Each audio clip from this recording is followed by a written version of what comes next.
Hey guys, in this video I'm going to be showing you how to install PVC pipework on a metal roof using Toughen EzyClips.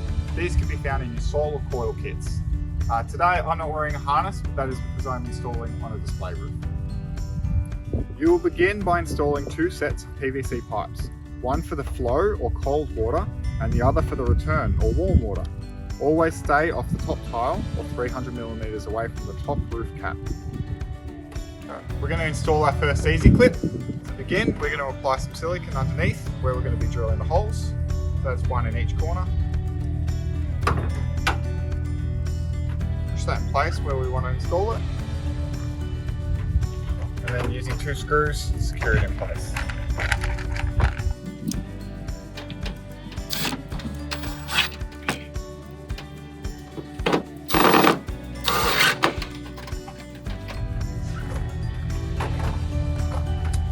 Now we install the rest of the clips down the system.